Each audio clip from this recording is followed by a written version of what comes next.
Hi everyone, welcome again to another video.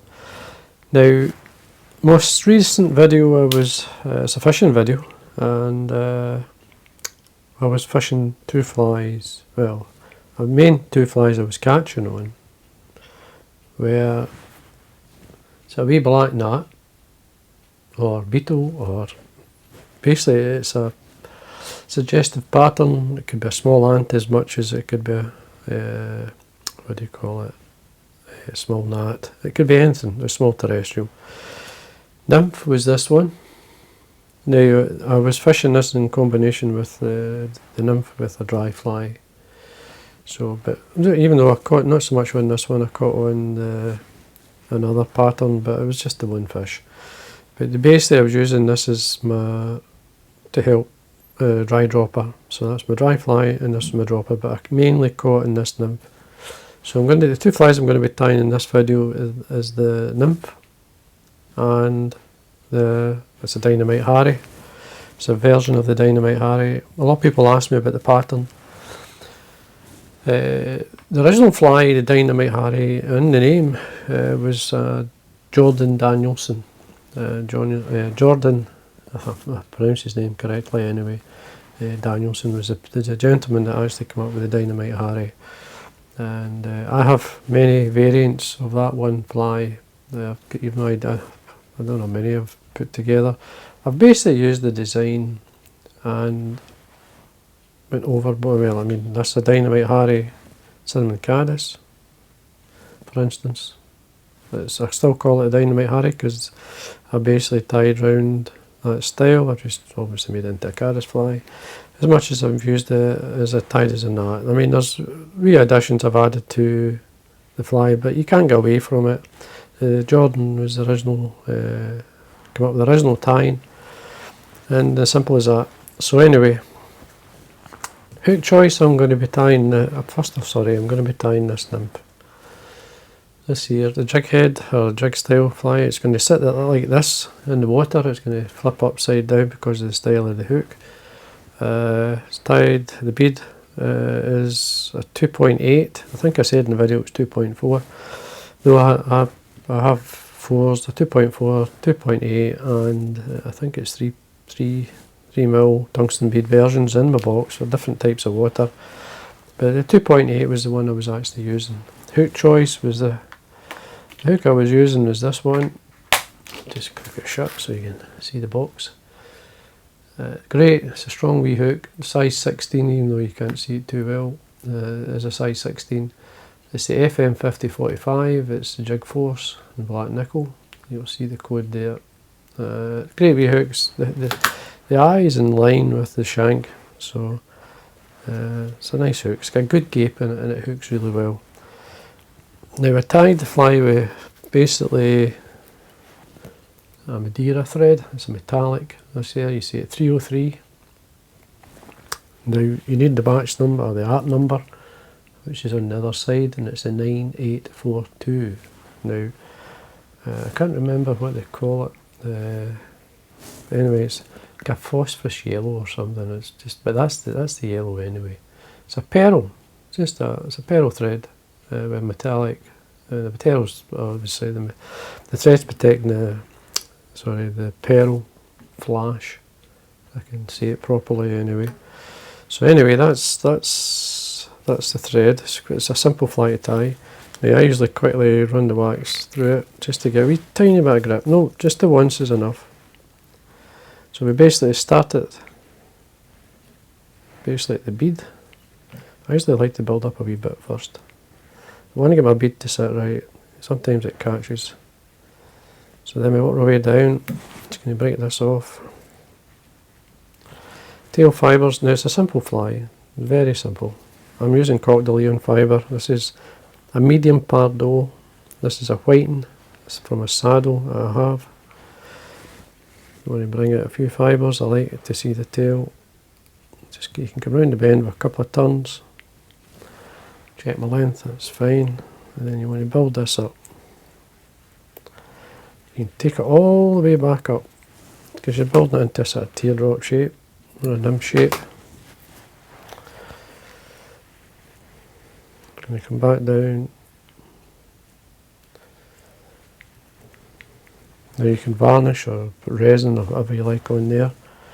Now, when I'm tying or using up my CDC feathers, when I'm tying or I'm using a dubbing, I keep the tips because I use these as hackles. So this is basically the hackle of a CDC. So you tie this in by the tip. Now you could use, this is like a, what they call, well, it's like a Waterhen Bloa, if you want to call it, colour combination. It's not tied with the original materials for the Waterhen as it was named after. It's the same type of nymph, same type of fibre. Now, as you can see, I've cut it maybe about 3mm or so from the bead. Now, what I'm going to use here for the thorax is this dubbing here. It's called Dark Hare's Ear UV. Now, this is a version of my original dubbing that Full and Mill do. It's basically a natural fur, it's got UV in it. You just need a wee touch. Don't need much. I like it on quite loose, like. Dub's very easy. So you just dub it on, thorax like. There we are. So your hackle's at the back here, and you wind it through the dubbing, up towards the bead. Just raise it up. There we go. A couple of turns there. So I take away my hackle pliers. Went 3 or 4 turns in. Now I like to see the bead sitting a certain way, just a wee bit level. It's fine. Now I fold the stem back, just leave the stem at the moment, just fold it back. But varnish, run varnish down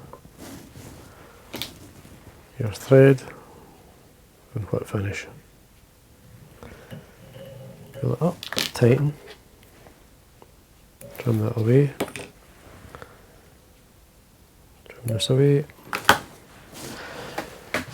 Looks a bit rough, it is. You pull away any excess of long fibre. Now what I like to do is just blow the hairdryer through it.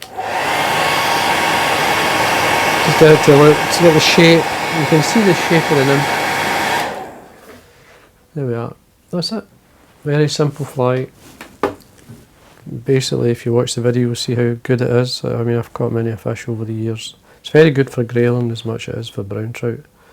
You can add a wee bit more varnish in there just to make sure it's strong, but I find that's okay. I mean, I catch with that.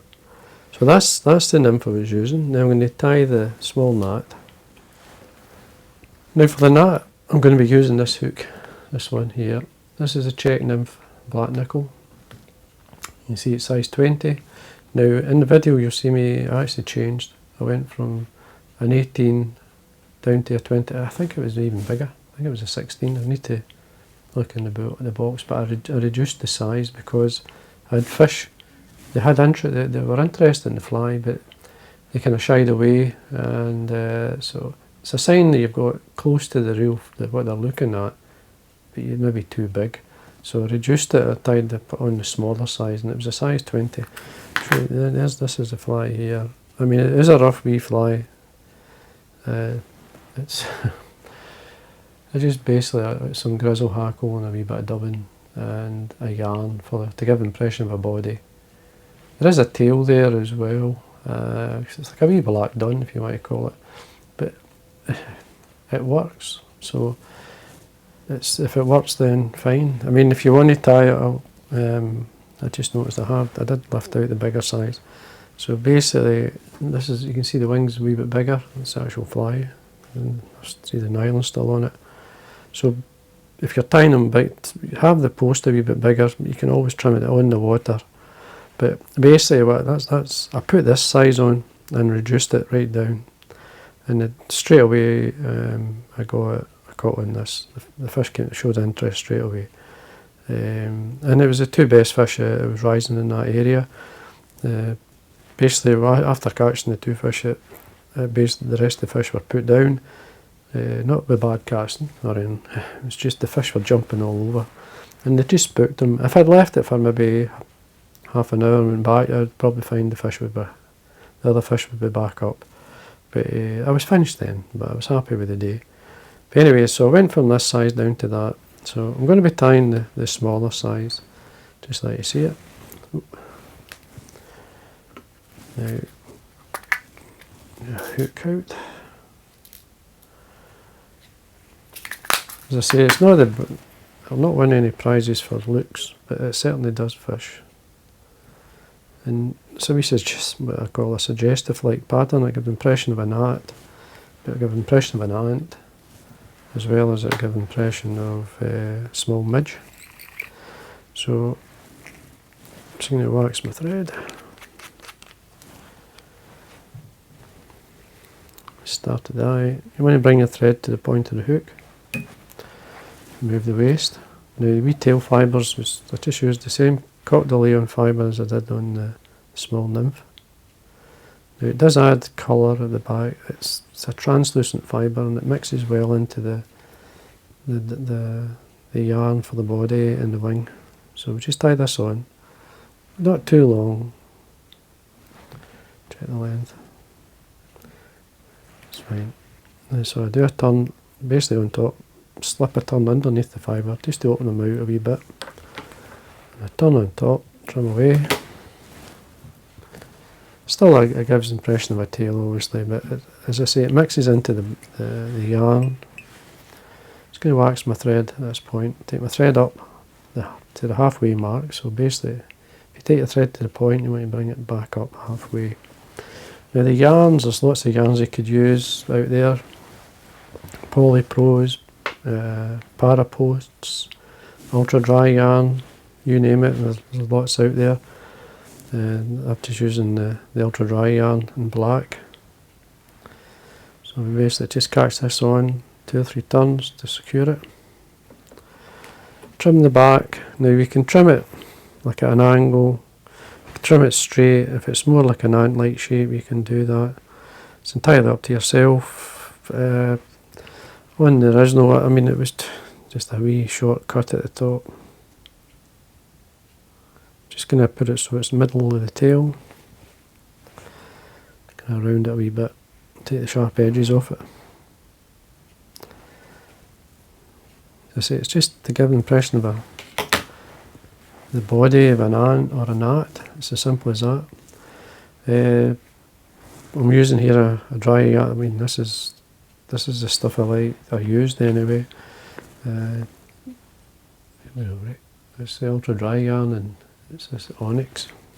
I think that's how you pronounce that, how it's spelt. Anyway, just a black yarn, whatever you like. Not too much, this just tidies things up. Now you could leave it out, you could just use the thread. It will still work. So just forming, this gives a kind of leggy-like look. Some of the bigger ones, you could actually put hopper legs in them. It'll represent small midges, I say. And if you're tying the bigger midge, then putting the hopper legs dyed black on it really works. Hackle, I've actually got, it's a wee Grizzel. I'm just using a neck I have. Just a Grizzel neck. I've actually got one here I've been using. Now you want to wax your thread, so you want to give yourself grip. Just catch it in front, so bare the stem so you've got enough so you can basically post it into the yarn. Posting meaning you come round with a turn, you post both the hackle and the yarn, so you put, it's basically support for the hackle. So you go up, taking both up, because when you wind your hackle you want to be able to wind it, so you do a turn, the next one should be underneath. So we just grab a hold, so we do a turn. Should maybe keep this a wee bit longer, that's a wee bit short, but anyway, we'll manage. So the next one under that, and again, it's fine. Now what I like to do is bring everything out of the way, just lift it up, catch it in.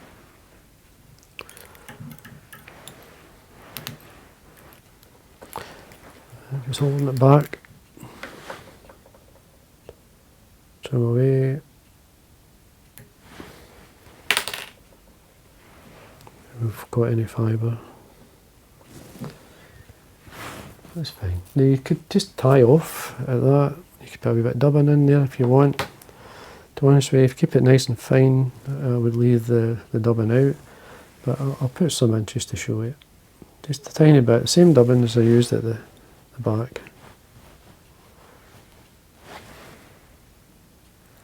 This just holds everything back, gives it more a head-like. There's a wee fibre there.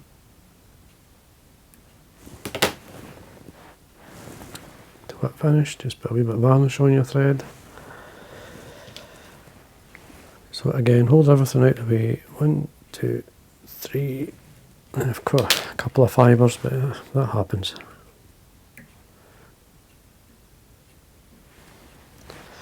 And you want to lift it back up, press it down. Now the yarn will float the fly as much as the small hackle. It's very sparse, like you don't want it too heavy. Now the length of the post is up to yourself. I would normally sort of keep it quite long so I can see it. And then if I want it to be a bit lower when I'm on the water, I'll just trim it down a wee bit further. But there we are, folks. I know it's how can I put it, a bit rough. As I say, it does give the impression of a few wee beasties, as we would say. It could be a small ant, like a small gnat. I think on the day there was a mixture of both sort of gnats and ants around, so it worked. But in the nymph size, it looks huge compared to this. But anyway, this is the nymph I was using. It caught the fish. So anyway, simple 2 patterns to tie, both productive, both catch, and I certainly would highly recommend. So as always, thanks for watching, and again, till next time.